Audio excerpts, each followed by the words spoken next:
Okay, so dyeing the leather. Probably should have done this before I started that little quill work project.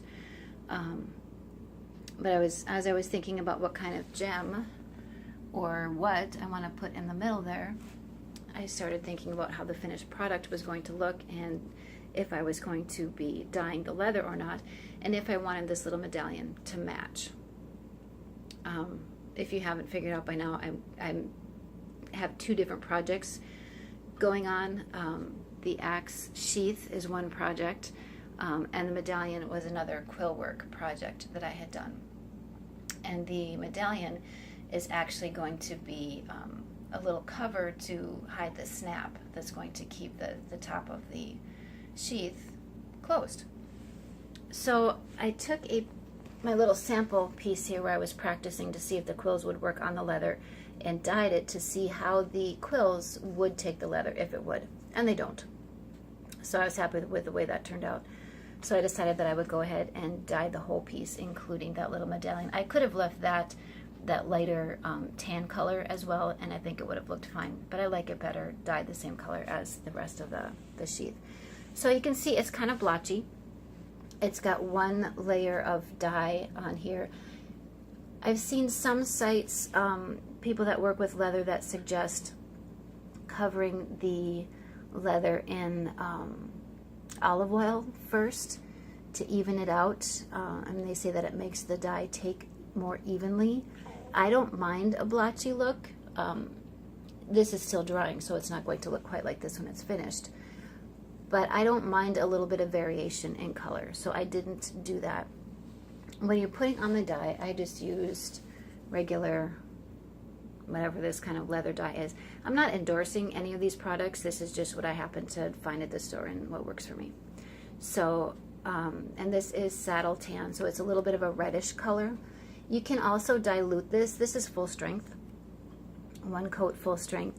You can also dilute it. This particular one is water-based, so you can dilute it with water if you want. I found if you dilute it too much, this particular color, it turns out kind of a pink, which I guess isn't bad, but not what I was looking for. When you're doing the dye work, I just put it on with cotton balls and just spread it on, and I go in circles so that I don't end up with lines. So I just spread it on in circles until the whole thing was covered, and then I did the little medallion piece. But when you're putting your dye on, don't forget to dye the edges of the leather, because you will see that, especially with thicker pieces. I don't mind. I just fill up my little cotton ball and just kind of go along the edge, and it does bleed into the fabric a little bit, into the leather. I don't mind that look so much. If you don't like it, make sure that when you're dyeing the edges that you maybe do that first and then do the rest of it, and don't saturate the cotton ball with the dye when you're doing the edges. So I'm going to let this dry for a little bit and see how it looks, if it's too blotchy, if it's not blotchy enough, if I don't like the color. You can always add more. If you don't like the color, you can't take it off. But if you want a little bit darker, or if it's too patchy, you can always add more. So I'm just going to let that dry for a bit.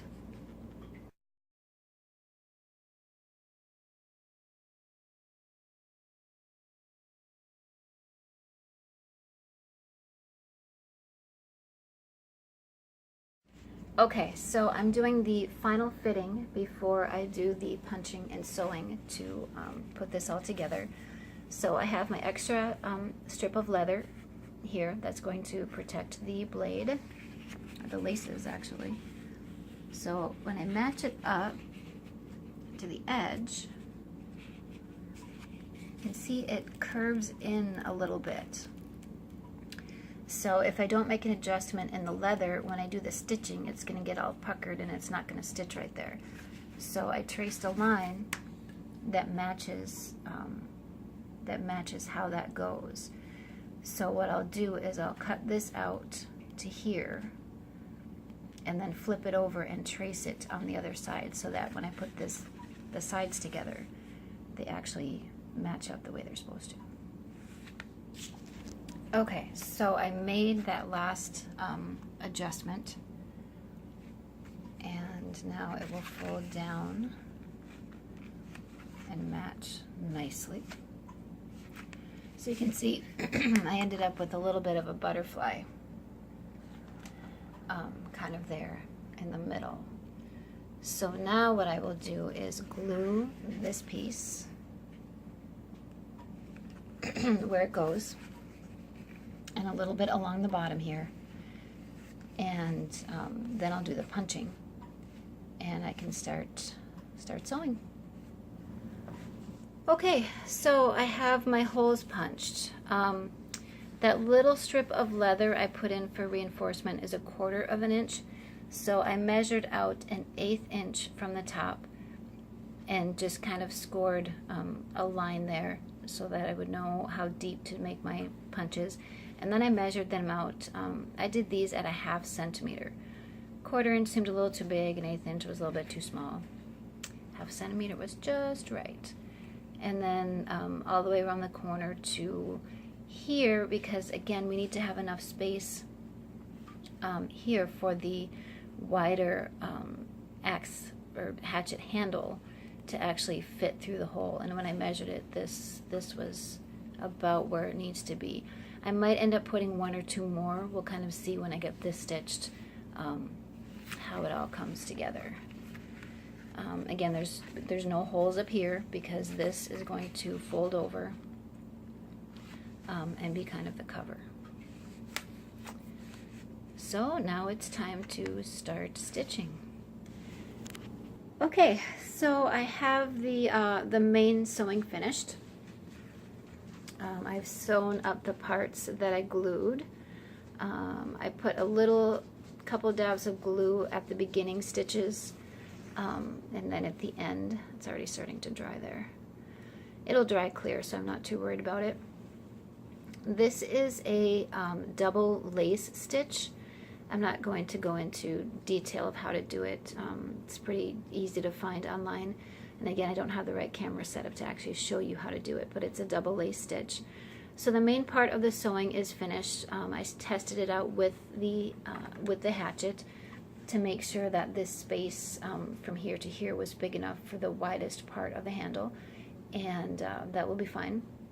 So the next piece is going to be closing up this little loop at the bottom, and some people I've seen use rivets. I've never used rivets before. I don't know if I have any, so I haven't decided yet if I'm going to use rivets or if I'm actually going to stitch it, but that will be the next piece.